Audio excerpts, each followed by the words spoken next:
wonderfully magical is in the air, isn't it? Yeah. You know, we're feeling it here in this arena, but it's spreading all across this country we love. A familiar feeling that's been buried too deep for far too long. You know what I'm talking about. It's the container of hope. The anticipation, the energy, the exhilaration of once again being on the cusp of a brighter day. The chance to vanquish the demons of fear, division, and hate that have consumed us and continue pursuing the unfinished promise of this great nation, the dream that our parents and grandparents fought and died and sacrificed for. America, hope is making a comeback.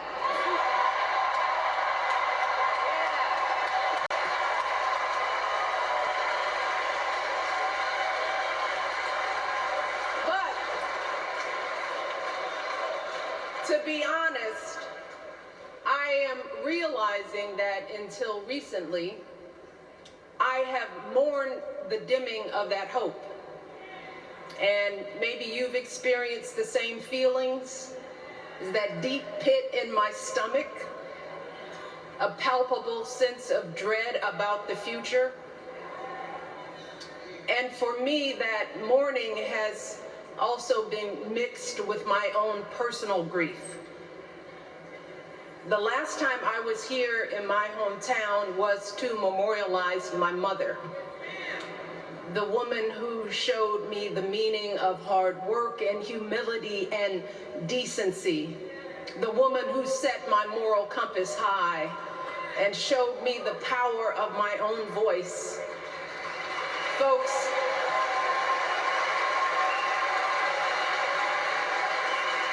I still feel her loss so profoundly. I wasn't even sure if I'd be steady enough to stand before you tonight, but my heart compelled me to be here because of the sense of duty that I feel to honor her memory and to remind us all not to squander the sacrifices our elders made to give us a better future. You see, my mom, in her steady, quiet way, lived out that striving sense of hope every single day of her life. She believed that all children, all people have value, that anyone can succeed in unity.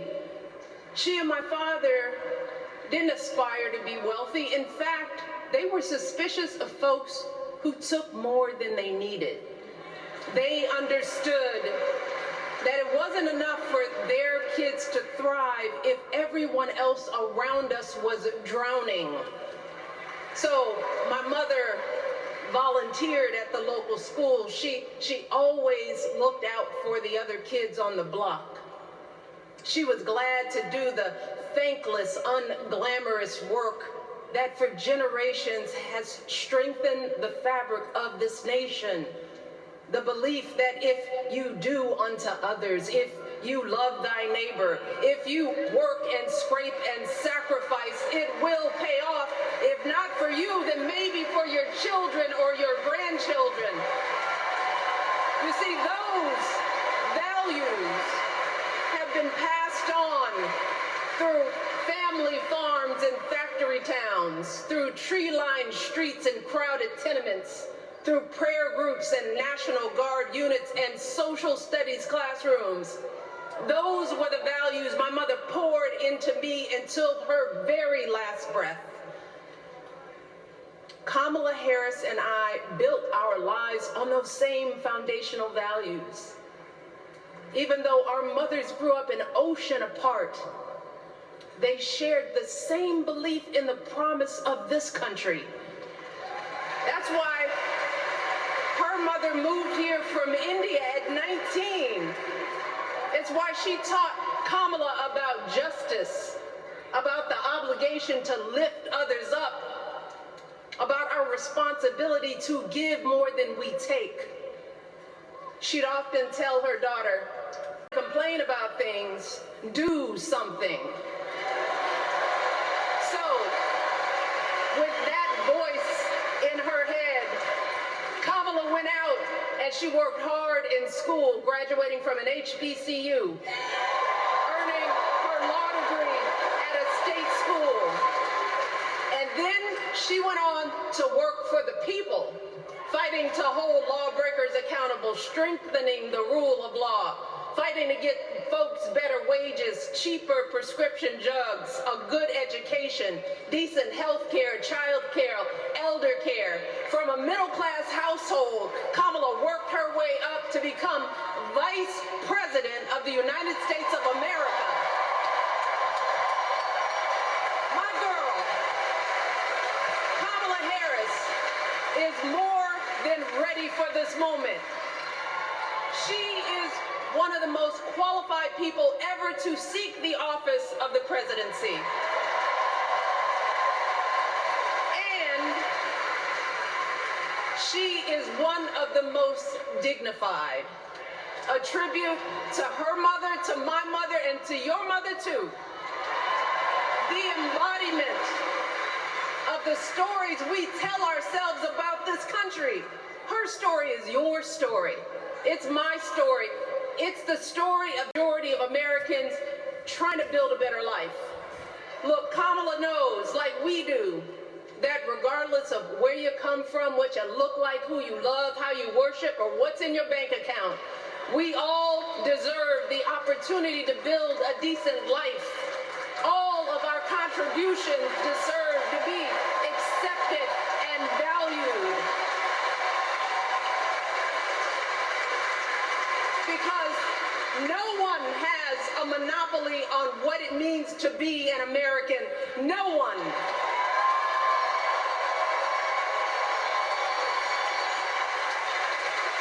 Kamala has shown her allegiance to this nation, not by spewing anger and bitterness, but by living a life of service and always pushing the doors of opportunity open to others. She understands that most of us will never be afforded the grace of failing forward.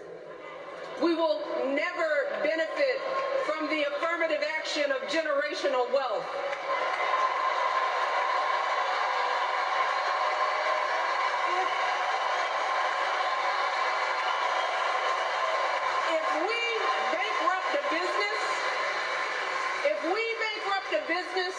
Or choke in a crisis, we don't get a second, third, or fourth chance.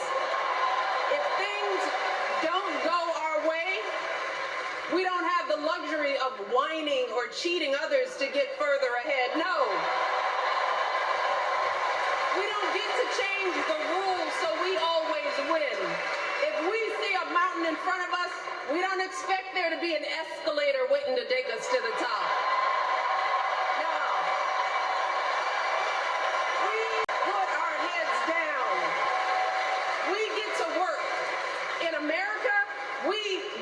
Something. And throughout her entire life, that's what we've seen from Kamala Harris. The steel of her spine, the steadiness of her upbringing, the honesty of her example, and yes, the joy of her laughter and her light. It couldn't be more obvious. Of the two major candidates in this race, only Kamala Harris truly understands the unseen labor and unwavering commitment that has always made America great.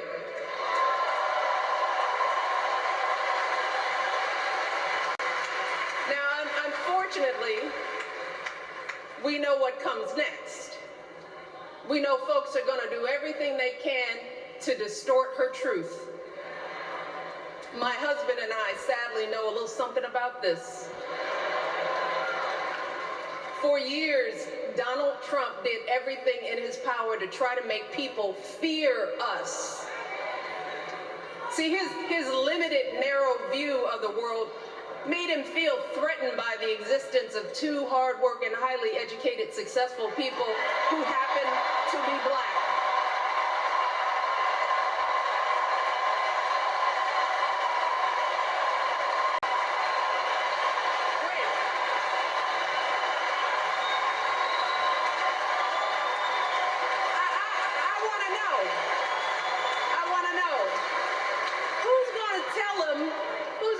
That the job he's currently seeking might just be one of those black jobs.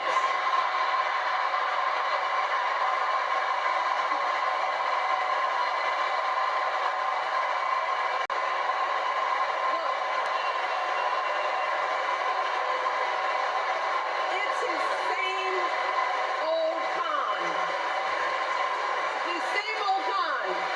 Doubling down on ugly, misogynistic, racist lies as a substitute for real ideas and solutions that will actually make people's lives better. Look, because cutting our health care, taking away our freedom to control our bodies, the freedom to become a mother through IVF like I did, those things are not going to improve the health outcomes of our wives, mothers, and daughters. Shutting down the Department of Education, banning our books, none of that will prepare our kids for the future. Demonizing our children for being who they are and loving who they love, look, that doesn't make anybody's life better.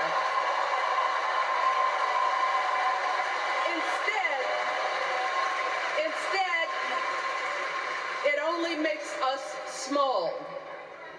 And let me tell you this, going small is never the answer. Going small is the opposite of what we teach our kids. Going small is petty, it's unhealthy, and quite frankly, it's unpresidential.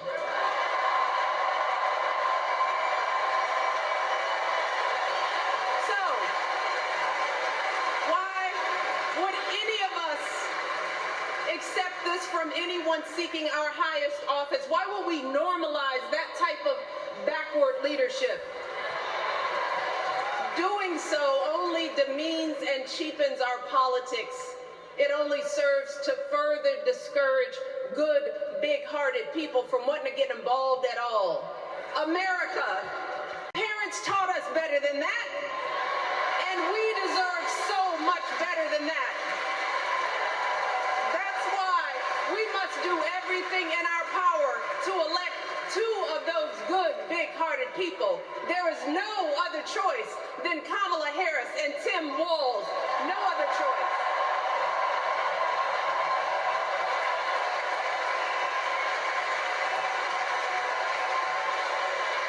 But as we embrace this renewed sense of hope, let us not forget the despair we have felt.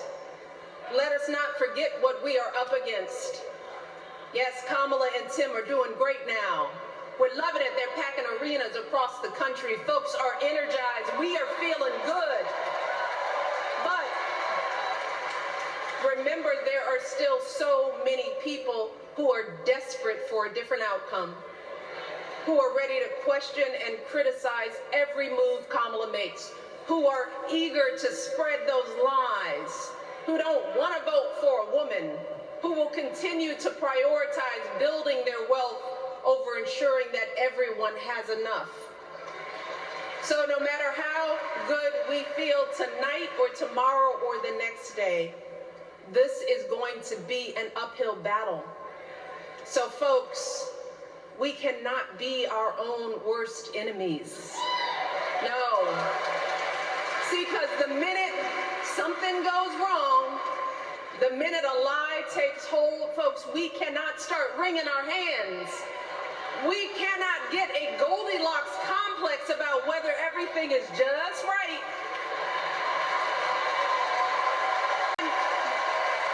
We cannot indulge our anxieties about whether this country will elect someone like Kamala instead of doing everything we can to get someone like Kamala elected.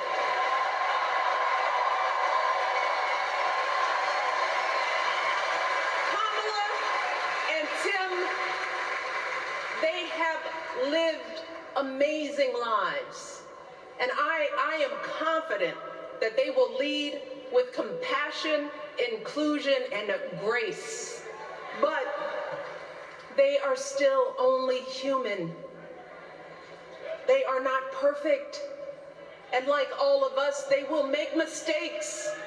But luckily, y'all, this is not just on them. No, this is up to us, all of us, to be the solution that we seek. It's up to all of us to be the antidote to the darkness and division. Look, I don't care how you identify politically, whether you're Democrat, Republican, Independent, or none of the above. This is our time to stand up for what we know in our hearts is right.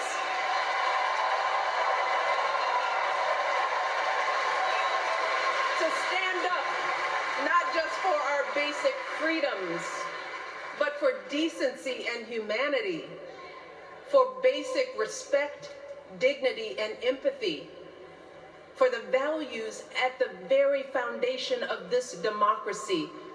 It's up to us to remember what Kamala's mother told her. Don't just sit around and complain, do something. So, if they lie about her, and they will, we've got to do something. If we see a bad poll, and we will, we got to put down that phone and do something. If we start feeling tired, if we start feeling that dread creeping back in, we got to pick ourselves up, throw water on our face, and what? We only have 2.5 months, y'all, to get this done. Only 11 weeks to make sure every single person we know is registered and has a voting plan.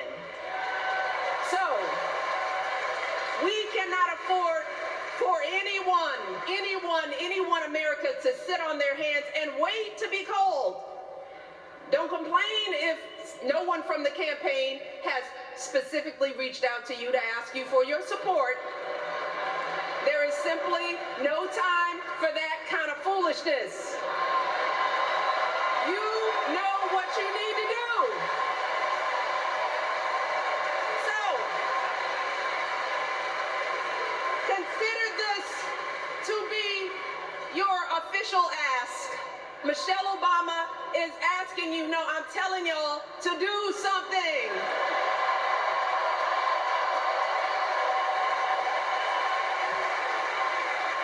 Because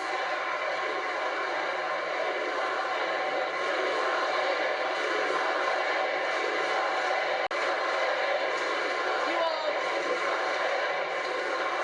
this election is going to be close. In some states, just a handful, listen to me, a handful of votes in every precinct could decide the winner. So we need to vote in numbers that erase any doubt. We need to overwhelm any effort to suppress us. Our fate is in our hands. In 77 days, we have the power to turn our country away from the fear, division, and smallness of the past. We have the power to marry our hope with our action. We have the power to pay forward the love, sweat, and sacrifice of our mothers and fathers and all those who came before us. We did it before, y'all, and we sure can do it again. Let us work like our lives depend on it. And let us keep moving our country forward and go higher. Yes, always higher than we've ever gone before as we elect the next president and vice president of the United States, Kamala Harris and Tim Walz. Thank you all. God bless.